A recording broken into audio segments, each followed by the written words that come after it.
Congresswoman Omar. The voice sliced through the Senate Judiciary Committee room like a prosecutor calling a hostile witness. Ilhan Omar looked up from her prepared notes. Senator Ted Cruz stood at his microphone, 15 feet away, a thin red folder open before him, with reading glasses perched on his nose. In 2012, Cruz said, his Texas drawl flattening into courtroom precision, "You tweeted the following words." He nodded to the aide. The screen behind him flickered to life. White text on black background. Twitter's old interface. November 16, 2012. Israel has hypnotized the world. May Allah awaken the people and help them see the evil doings of Israel. The room went still. Cameras zoom. Reporters' fingers flew across keyboards. Omar's hand tightened on the pen in front of her. This wasn't in the script. She'd come here to testify about Islamophobia, about death threats, about being targeted as a Muslim woman in Congress. The Democrats had invited her to this hearing on combating anti-Semitism and hate speech. Safe territory, her moment to be heard. Cruz was making it his. "Do you stand by that statement, Congresswoman?" His voice was calm, almost gentle. The way a lawyer asks a question when he already knows the answer. When he's laid a trap, Omar cleared her throat, adjusted her burgundy hijab, bought herself 3 seconds to think. "Senator, I was young when I wrote, 29 years old." Cruz didn't raise his voice. Didn't need to. "You were a Minnesota state legislator, elected by voters, representing constituents, serving in public office."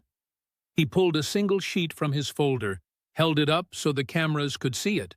Dense text, citations, footnotes. Old enough, I would think, to know that accusing Jews of hypnotizing the world is a classic anti-Semitic trope, one that has been used to justify persecution, pogroms, and genocide for centuries. Omar opened her mouth, closed it, opened it again. Cruz was already moving. "The protocols of the elders of Zion." He continued, his tone shifting to lecture mode. Harvard law professor addressing a struggling student. "A fabricated text claiming Jews secretly control world events. Medieval blood libel. The myth that Jews use Christian children's blood in rituals. The persistent lie that Jews possess dark powers, hypnosis, sorcery, Kabbalistic magic, to manipulate governments and control Gentile populations." He looked at her over his reading glasses. "You invoked that exact trope about the state of Israel, about the Jewish people, while serving in elected office, while representing Muslim and Jewish constituents alike." The Democratic senators on the dais shifted uncomfortably. This wasn't going how they'd planned. Omar was supposed to testify, gain sympathy, go home. Simple. Cruz had other ideas. Omar tried again. "Senator, that's not what I meant to—" "And this," Cruz said, pulling out 3 more documents, spreading them like a poker player revealing a winning hand. He arranged them on the desk before him. Chronological order. Evidence in a trial. "Let's examine your pattern of statements, Congresswoman, because I believe the American people, and particularly Jewish Americans, deserve answers about what you believe and why you've been given positions of authority to influence U.S. foreign policy." Omar's chief of staff leaned forward from his seat behind her, whispering urgently. But Omar waved him off with one hand. She'd have to answer on camera, under oath, in front of 50 million Americans watching C-SPAN.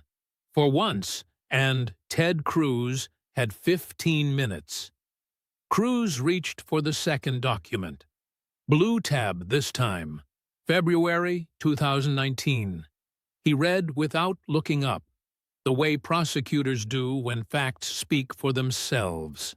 Representative Kevin McCarthy announced he'd take action against you and Representative Rashida Tlaib for anti-Israel rhetoric. You responded on Twitter. New tweet on the screen. February 10th, 2019. It's all about the Benjamins, baby.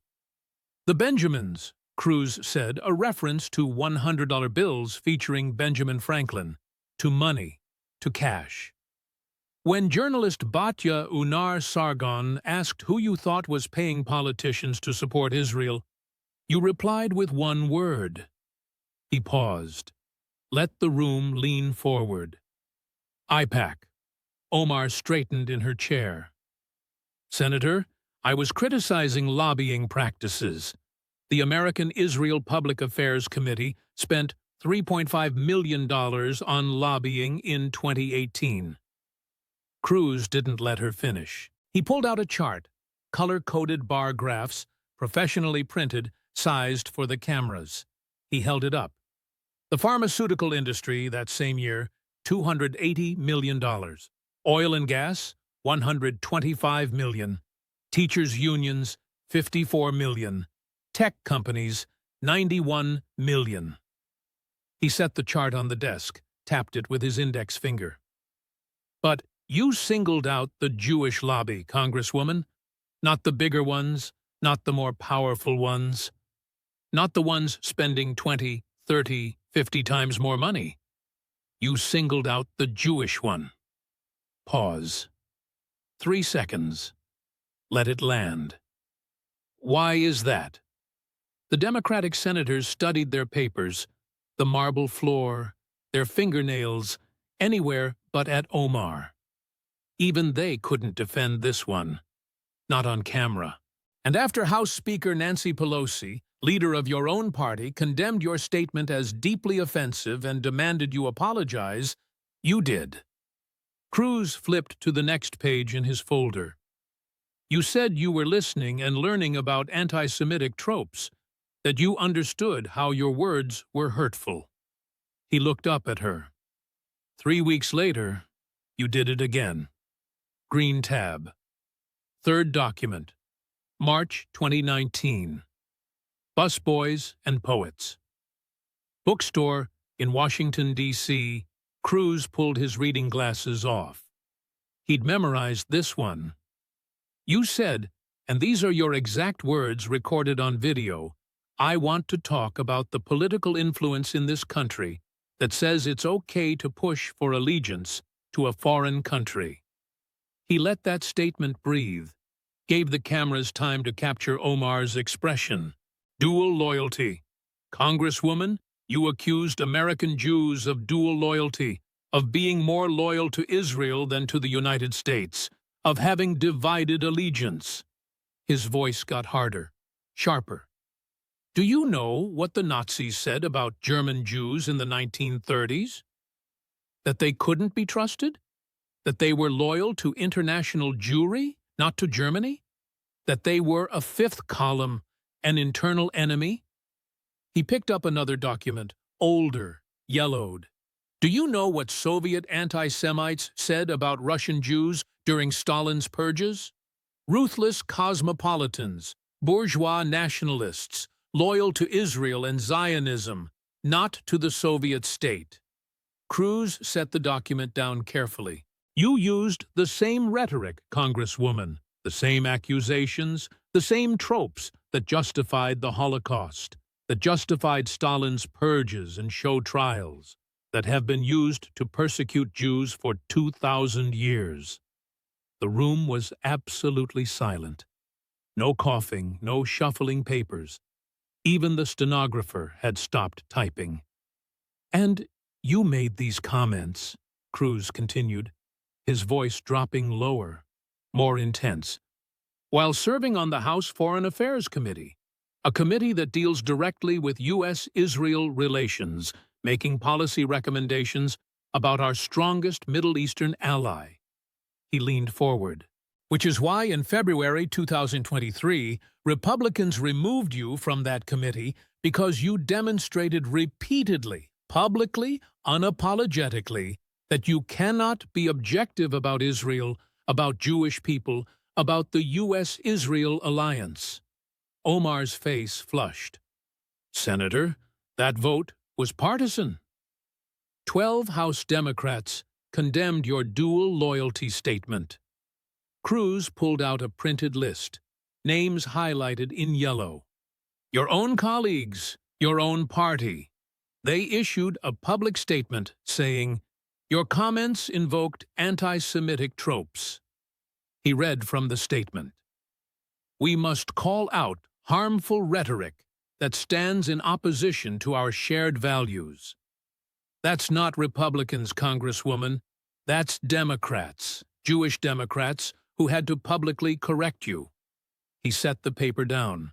But you never actually apologized for the substance of what you said, just that people were offended by how you said it. Red tab, fourth document, June 2021. Cruz's tone shifted, got colder.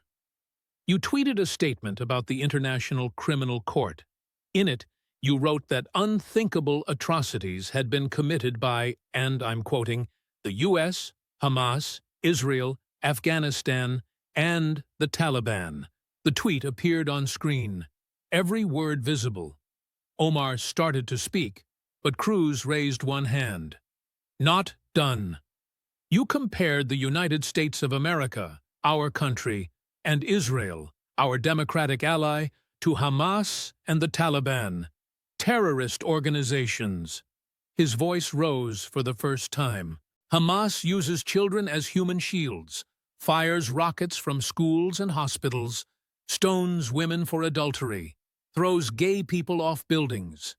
Their charter explicitly calls for the destruction of Israel and the murder of Jews worldwide.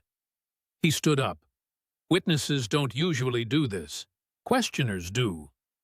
The Taliban banned girls from school, whipped women for showing their faces, executed people in soccer stadiums for entertainment, harbored Osama bin Laden before, during, and after September 11th.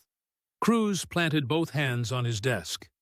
And you put the United States and Israel in the same moral category as these monsters.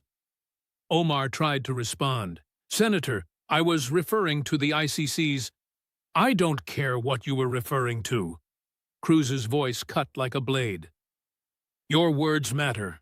When a member of the United States Congress says, America commits unthinkable atrocities equivalent to terrorist organizations, that matters. He pulled out another sheet, statement from House Democrats, more highlighted names. 12 of your Democratic colleagues, including Jewish members, issued a statement demanding you clarify your remarks. They called your comparison offensive and misguided, asked you to explain yourself. He looked at her. You refused, said your words were being taken out of context, that you were being persecuted for speaking truth to power. Pause. Let me ask you directly, Congresswoman. Do you believe the United States of America is morally equivalent to the Taliban? The question hung in the air like smoke. Omar opened her mouth, closed it, the calculation visible on her face.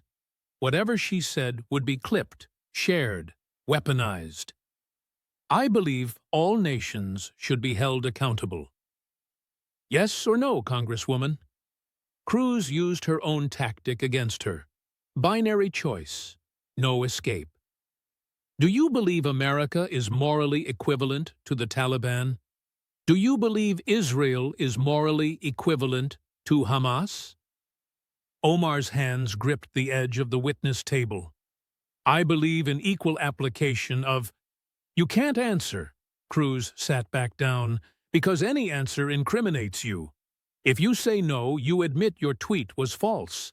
If you say yes, you admit you hate America. He closed that folder, reached for the next one.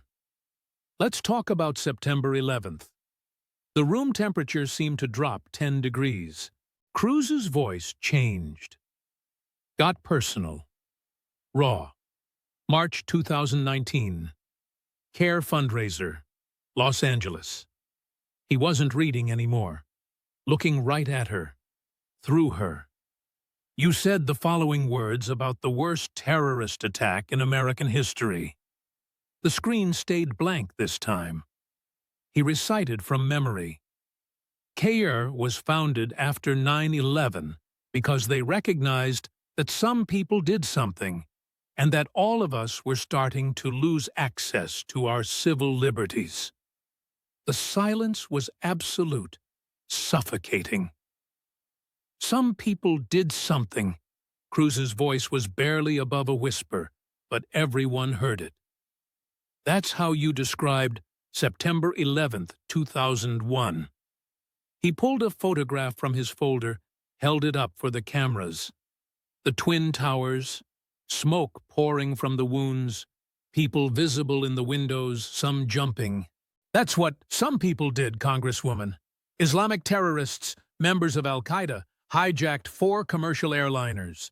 American Airlines Flight 11, United Airlines Flight 175, American Airlines Flight 77, United Airlines Flight 93. His voice got stronger, harder. They murdered the pilots. They murdered the flight attendants. They flew those planes into the Twin Towers, into the Pentagon. Would have hit this building, the U.S. Capitol, if passengers hadn't fought back and forced the plane down in Pennsylvania. Cruz wasn't in lawyer mode anymore. This was visceral. 2,977 Americans murdered that day. Fathers, mothers, sons, daughters, firefighters running into burning buildings, police officers trying to evacuate people, office workers trapped above the impact zones, people who jumped 90 stories rather than burn alive. He set down the photograph of the towers, picked up another one, a young man in a suit, mid-30s, warm smile, alive. Nicholas Harros, Jr. Cruz held the photo steady. His mother, Frances, worked in the South Tower. She was 58 years old. She went to work that morning, same as every morning. She never came home. He set down the photograph carefully, reverently. On September 11th, 2019, the 18th anniversary of the attacks, Nicholas stood at Ground Zero wearing a shirt with your words on it. Some people did something. He addressed you directly. Cruz pulled out a printed transcript. Read it word for word. Today, I am here to respond to you exactly who did what to whom. Madam, objectively speaking, we know who and what was done. There is no uncertainty about that. Why your confusion? On that day, 19 Islamic terrorists, members of Al-Qaeda, killed over 3,000 people and caused billions of dollars of economic damage. Is that clear? He looked up. A 9/11 victim's son had to correct a sitting member of Congress about his own mother's murder on the anniversary of that murder because you called it "some people did something." Omar was crying now, silent tears running down her face. But Cruz wasn't done. I was in New York in the weeks after 9/11, Congresswoman. I saw the pile, 16 acres of twisted steel and pulverized concrete and human remains. I smelled the smoke that burned for months. I met the families. I attended the funerals. His voice dropped to barely above a whisper. It wasn't "some people did something." It was Al-Qaeda, Islamic terrorists, jihadists murdering Americans in the name of radical Islam, flying planes into buildings, collapsing the Twin Towers, killing nearly 3,000 innocent people. He sat back down, closed that folder, and to this day, you refuse to say those words. Al-Qaeda, Islamic terrorism. You obscure, you minimize, you say, "some people did something." He looked at her. Wait. Omar wiped her eyes with the back of her hand. Her voice was thick. Senator, I have repeatedly condemned. You condemned all forms of terrorism. Cruz cut her off. Not aggressive, just factual. Generic, vague, meaningless, but you won't name Islamic terrorism specifically. You won't say Al-Qaeda murdered those people. You say some people did something. He opened another folder. Yellow tab. Let's talk about your immigration to this country. Your personal history. Omar's whole body tensed. She knew what was coming. You arrived in the United States as a refugee from Somalia in 1995. You were about 12 years old. You were granted asylum, given the opportunity to build a life here, became a citizen, eventually elected to Congress. Cruz pulled out documents, official records, timeline. In 2002, you married Ahmed Hirsi. Islamic ceremony, not legally recognized by the state, but recognized by your community. You had 2 children together. He looked at the documents. In 2008, you separated from Hirsi. In 2009, you legally married Ahmed Noor Saeed Elmi, a British citizen. That marriage lasted until 2017, when you divorced him. He pulled out more papers. In 2018, you legally married Ahmed Hirsi, your first husband, for the second time. Cruz set the papers down, looked at her. Multiple investigations, including by the Minnesota Campaign Finance Board, have alleged that Ahmed Noor Saeed Elmi is your biological brother, that you married him to commit immigration fraud, to bring him into the United States illegally. Omar shook her head. Senator, those are conspiracy. The Minnesota Campaign Finance Board found that you filed joint tax returns with Ahmed Hirsi while legally married to Ahmed Elmi. Cruz's voice was flat. Prosecutor presenting evidence. That's a violation of state law. Tax fraud. He held up another document. You paid a $500 civil fine to resolve that violation. You didn't deny the underlying facts. You paid the fine. He set it down. Immigration records show Ahmed Elmi attended North Dakota State University at the same time you did. Same address, same apartment, same dorm room. Another document. DNA analysis has never been conducted. You've never provided documentation. Birth certificates, family records, immigration papers, proving Ahmed Elmi is not your brother. Cruz leaned back. I'm not making a definitive allegation here. I'm stating facts. You married a man while separated from another. You filed false tax returns. You paid a fine for that violation. You've never provided documentation clearing up serious questions about potential immigration fraud. He looked at her. So when you lecture Americans about immigration policy, when you oppose deportations, when you call ICE agents Nazis, when you demand open borders, his voice got harder. Remember that you may have defrauded the very immigration system you're now defending? That you definitely committed tax fraud, and that you've never been fully transparent about any of it. Cruz gathered his papers, stacked them neatly, but he wasn't done. Congresswoman, let me summarize what we've established in the last 14 minutes. He counted on his fingers. You tweeted that Israel hypnotized the world, invoking centuries of anti-Semitic tropes about Jewish sorcery and control. You suggested American politicians support Israel because of Jewish money. It's all about the Benjamins. You accused American Jews of dual loyalty to a foreign country, the same lie that justified the Holocaust. You compared the United States and Israel to Hamas and the Taliban terrorist organizations. You called 9/11. Some people did something, minimizing the murder of 3,000 Americans. And you may have committed immigration fraud, while definitely committing tax fraud. He looked at her. That's not a single mistake, Congresswoman. That's not misspeaking. That's not being taken out of context. That's a pattern, a sustained pattern over more than a decade. He pulled off his reading glasses.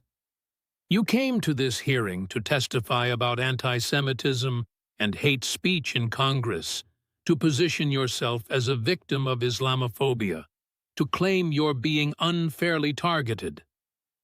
His voice got quiet, intense. But the evidence shows you are the perpetrator, not the victim. You traffic in anti-Semitic tropes. You minimize terrorism. You compare America to the Taliban. You refuse to call out Islamic extremism by name. He stood up one more time. Your own party has condemned you twice. Your own colleagues demanded you apologize. The House of Representatives passed resolutions criticizing your statements. Republicans removed you from the Foreign Affairs Committee because you demonstrated you cannot be objective about Israel or Jewish people. Pause. You're not being silenced. You're being held accountable. There's a difference. He gathered his folders. Congresswoman, I'll end with a question, a simple one that should be easy to answer if you are, as you claim, someone who opposes all forms of hate. He looked at her directly. Do you believe the Jewish people have a right to self-determination? Do you believe Israel has a right to exist as a Jewish state? The chamber was silent. Every camera focused on Omar, waiting. She opened her mouth, closed it, the political calculation visible on her face. If she said yes, she'd alienate the progressive base, the BDS movement, the Squad. If she said no, she'd prove Cruz's point, demonstrate her anti-Semitism definitively. I believe in a two-state solution, she started. That's not what I asked. Cruz's voice was steel. Does Israel have a right to exist as a Jewish state? Yes or no? Omar looked at her hands, at the Democrats on the dais, at her staff behind her. I believe in equal rights for... You can't answer, Cruz sat down, picked up his pen, because you don't believe Israel has a right to exist. You support BDS, the boycott, divestment, and sanctions movement, whose stated goal is eliminating Israel. You've said Israel is an apartheid state. You've compared Israeli self-defense to war crimes. He made a note on his papers. You came here to condemn hate speech, but you embody it. You came here to discuss anti-Semitism, but you perpetuate it. He closed his final folder. I have no further questions, Mr. Chairman, but I hope my colleagues will reflect on whether this witness has any credibility to lecture anyone about combating hate. He yielded back his time with 30 seconds remaining. The room erupted. The aftermath unfolded like a detonation in slow motion. Within an hour, the clips were everywhere. Twitter, TikTok, Instagram, YouTube, Facebook, conservative accounts, liberal accounts, mainstream media accounts. Everyone posting segments. Cruz destroys Omar with facts. Omar speechless after Cruz exposes pattern. Some people did something moment goes viral. The Israel hypnotized the world segment hit 5 million views in 2 hours. The 9/11 section, Cruz holding up the photo of Nicholas Harros Jr., cleared 10 million by end of day. Fox News ran the full exchange unedited. Sean Hannity opened his show with it. Ladies and gentlemen, you're about to see something extraordinary. A United States senator systematically dismantling a member of Congress with nothing but her own words. No spin, no interpretation, just facts, receipts, and devastating questions she cannot answer. The network played all 14 minutes, then brought on a panel of Jewish leaders and 9/11 family members. Senator Cruz said what needed to be said, one Holocaust survivor stated. He exposed the pattern, the minimizing, the historical ignorance. This is how anti-Semitism spreads, through people who claim to oppose hate while trafficking in it. Conservative outlets went nuclear. Ben Shapiro devoted his entire podcast to it. This is how you debate the left. You use their own words, their own statements, their own votes. You don't let them deflect. You don't let them play victim. You hold them accountable with facts. The Daily Wire edited together a 15-minute compilation. Just the most devastating moments. It got 20 million views in 24 hours. Even mainstream media couldn't ignore it. CNN's Jake Tapper, usually carefully neutral, gave Cruz credit. Senator Cruz raised serious questions about Representative Omar's past statements that have been widely condemned across the political spectrum. Whether you agree with his conclusions or not, the statements he cited are all on the record and have been controversial. MSNBC tried to defend Omar, brought on progressives to spin it as Islamophobia, as racist attacks, as Republican grandstanding. But the clips didn't lie. The tweets were real. The statements were recorded. The House resolutions condemning her were public record. Representative Rashida Tlaib went on Twitter, "Ted Cruz's attack on @Ilhan was racist, Islamophobic, and designed to silence a black Muslim woman who dares speak truth to power." The replies were brutal. He literally just quoted her own tweets. How is it racist to cite her own words? She compared America to the Taliban. And you think Cruz is the problem? Even some Democrats were uncomfortable. The moderate ones. The ones from swing districts who'd survived 2022 by separating themselves from the squad. They stayed silent, wouldn't defend Omar, wouldn't condemn Cruz, just let it play out. It played out. Representative Josh Gottheimer, a Jewish Democrat from New Jersey, gave a carefully worded statement. "I think it's important that all members of Congress, regardless of party, choose their words carefully when discussing sensitive issues like anti-Semitism, terrorism, and the U.S.-Israel relationship." Translation: Omar screwed up, and we're not defending her. The Jewish community's response was complex. Establishment organizations praised Cruz. The American Jewish Committee released a statement. Senator Cruz raised important concerns about rhetoric that has contributed to rising anti-Semitism. We appreciate his willingness to address these issues directly. AIPAC was more circumspect, but supportive. Combating anti-Semitism requires calling out dangerous rhetoric, regardless of who says it. Progressive Jewish groups were torn. Some defended Omar's right to criticize Israeli policy. Others couldn't ignore the pattern Cruz had documented. J Street, usually aligned with Democrats, issued a nuanced statement. Criticism of Israeli government policies is legitimate, but rhetoric that invokes anti-Semitic tropes, intentionally or not, is harmful and should be addressed. But the 9/11 families were united.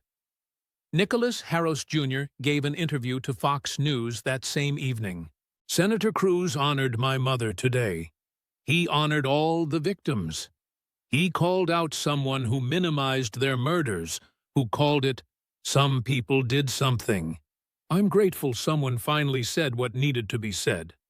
His voice broke. "My mother didn't die because some people did something. She was murdered by Islamic terrorists, by Al-Qaeda, and any elected official who won't say that doesn't deserve to be in Congress." The interview went viral. 10 million views, 20 million shared across platforms by conservatives, moderates, even some liberals who remembered where they were on September 11, 2001. Omar's response came 12 hours later. A statement, not a tweet, carefully crafted by lawyers and communication staff. Today, I was subjected to a hateful interrogation by Senator Cruz, who used his platform to perpetuate Islamophobic tropes and distort my record of standing up for human rights and justice. I have always opposed anti-Semitism in all its forms. I have apologized when my words were hurtful. I have listened and learned from Jewish colleagues and community members. But criticizing Israeli government policies is not anti-Semitism. Opposing the influence of lobbying organizations is not anti-Semitism. Supporting Palestinian human rights is not anti-Semitism. I will not be silenced by bad faith attacks from those who seek to weaponize anti-Semitism allegations to shut down legitimate criticism.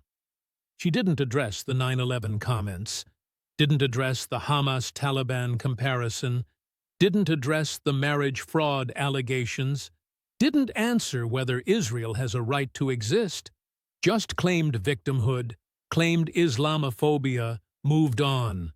The response was immediate and harsh. You didn't answer a single question.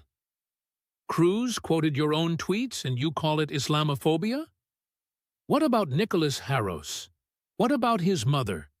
Do you think Israel has a right to exist? Answer the question. Even progressives were frustrated. The squad rallied around her. AOC, Rashida Tlaib, Ayanna Pressley. But their statements felt hollow, defensive. Progressive commentators tried to make it about Cruz, about Republicans, about partisan attacks.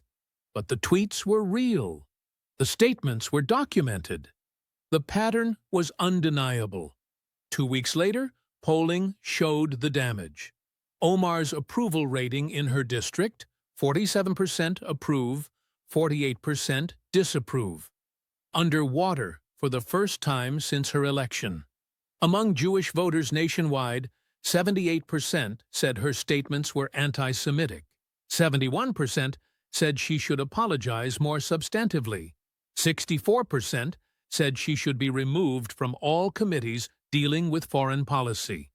Among Muslim voters, split. 52% supported her. 39% said she should be more careful with her words. 9% unsure. The Democratic Party was fracturing. Moderates wanted distance from her. Progressives demanded solidarity. Leadership tried to stay neutral. But privately, senior Democrats were furious. Omar had become a liability, a weapon Republicans could use against every Democrat in a swing district. We're trying to win back suburban voters, one Democratic strategist told Politico. Then Omar compares America to the Taliban. And we're back to defending the indefensible. Nancy Pelosi, when asked about the hearing, gave a terse response. I think all members should choose their words carefully. No defense, no condemnation, just distance. In Minnesota's 5th Congressional District, a primary challenger emerged, a moderate Democrat. Well-rounded message. I'll represent all of Minnesota, not just the progressive base. Early polls showed it competitive. Omar was vulnerable. 6 months after the hearing, the Republican-Jewish Coalition held its annual conference in Las Vegas. Ted Cruz was the keynote speaker. The ballroom was packed. 2,000 people. Standing ovation when he took the stage. Thank you, he said, waiting for the applause to die down. Thank you for being here. Thank you for supporting Israel. Thank you for standing against anti-Semitism in all its forms. He paused. 6 months ago, I had the opportunity to question Representative Ilhan Omar in a Senate hearing, to ask her about statements she'd made, tweets she'd posted, positions she'd taken. Another pause. I didn't do anything complicated. I didn't spin anything. I didn't take anything out of context. I simply quoted her own words back to her, asked her to explain them, to defend them, to clarify them. He looked out at the audience.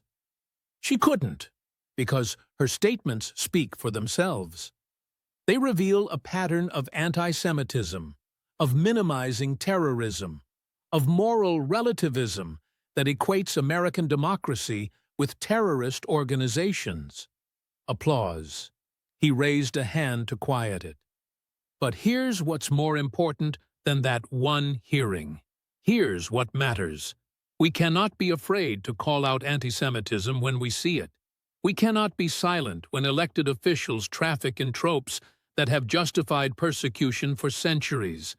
We cannot let fear of being called Islamophobic prevent us from defending the Jewish community. Louder applause. Ilhan Omar came to that hearing expecting sympathy. She thought she'd testify about being a victim, about being targeted, about being oppressed. He shook his head. Instead, she was confronted with accountability, with facts, with her own record, and she had no answer. He leaned into the microphone. That's what we need more of in American politics, not less. Accountability, facts, truth, no matter how uncomfortable, no matter how politically incorrect.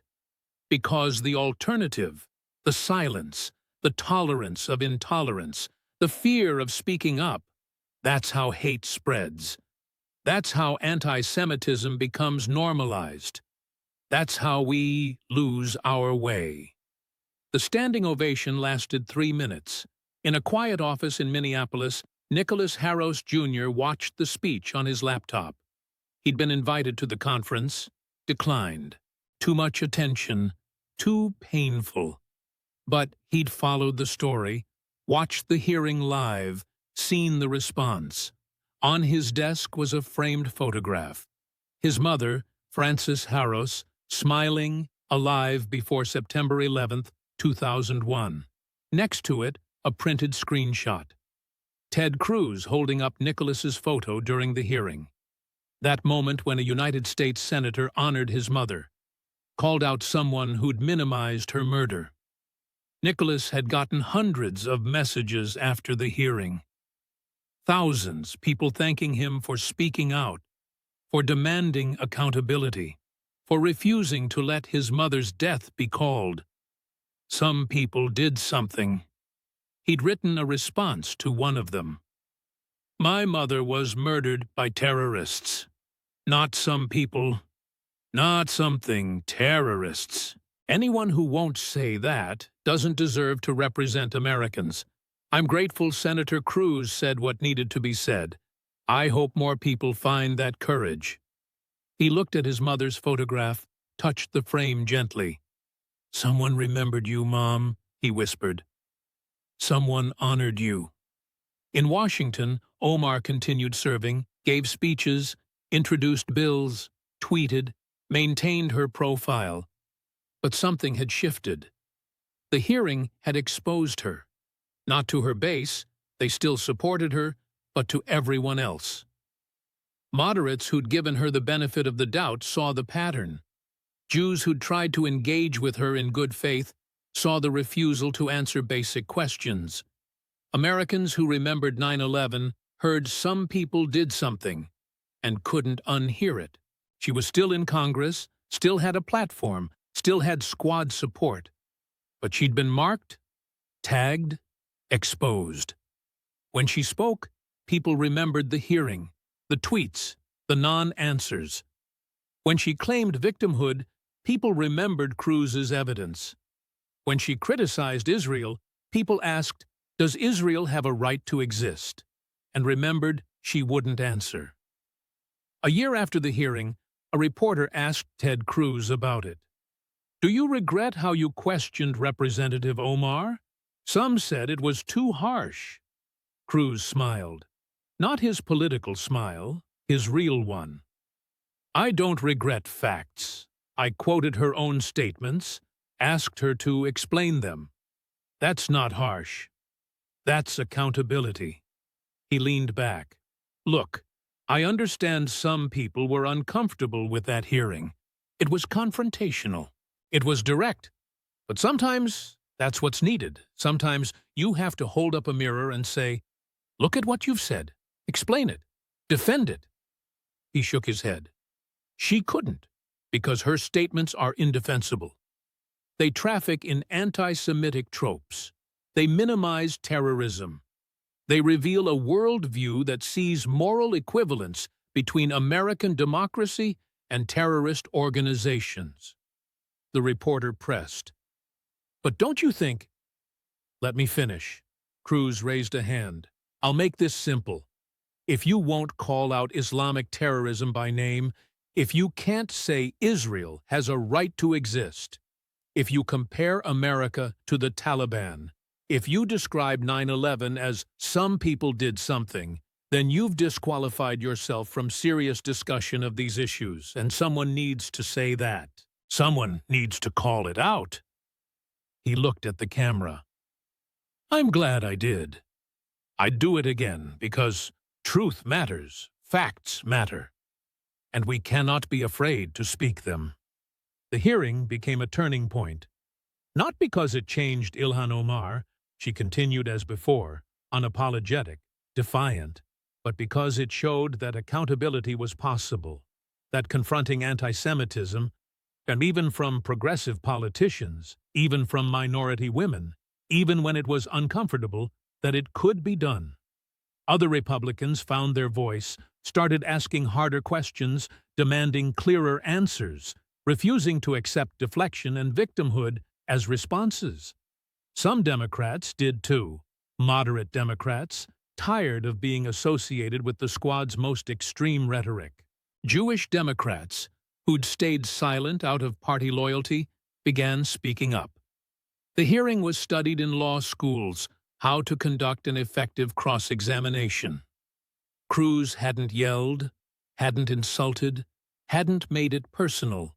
Just facts, just questions, just accountability. Conservative organizations used it as training material. This is how you debate, with evidence, with receipts, with logic. Let them indict themselves with their own words. Jewish organizations pointed to it when discussing how to combat anti-Semitism. Don't be afraid to be specific, to be direct, to demand answers. Anti-Semitism thrives in ambiguity and euphemism. Kill it with clarity. And in living rooms across America, people watched the clips and nodded. Finally, someone said it. Finally, someone asked the questions everyone was thinking. Finally, someone held her accountable. Not with rage, not with hatred, not with personal attacks, with her own words. And that made all the difference. This is a work of fiction. The hearing depicted never occurred. Ted Cruz and Ilhan Omar serve in different chambers of Congress, Senate and House, and would not interact in this format. However, all controversies referenced are documented and real. Omar's 2012 "Israel has hypnotized the world" tweet, documented. Her 2019 "It's all about the Benjamins" tweet about AIPAC, documented. Her allegiance to a foreign country comment, documented, condemned by House Democrats. Her comparison of U.S., Israel to Hamas, Taliban, documented, condemned by 12 House Democrats. Her "some people did something" comment about 9/11, documented, confronted by victim's son, Nicholas Haros Jr. Marriage and tax fraud allegations, investigated by Minnesota Campaign Finance Board. She paid a $500 fine. Her removal from the House Foreign Affairs Committee in 2023, documented. This story dramatizes how such a confrontation might unfold if these two figures were to face each other in a hearing format. All quoted statements by Omar are real and searchable. The responses and Cruz's specific arguments are fictionalized, but based on documented conservative criticisms of Omar's record. The purpose is not to defame, but to explore through fiction how accountability for documented statements might look in practice.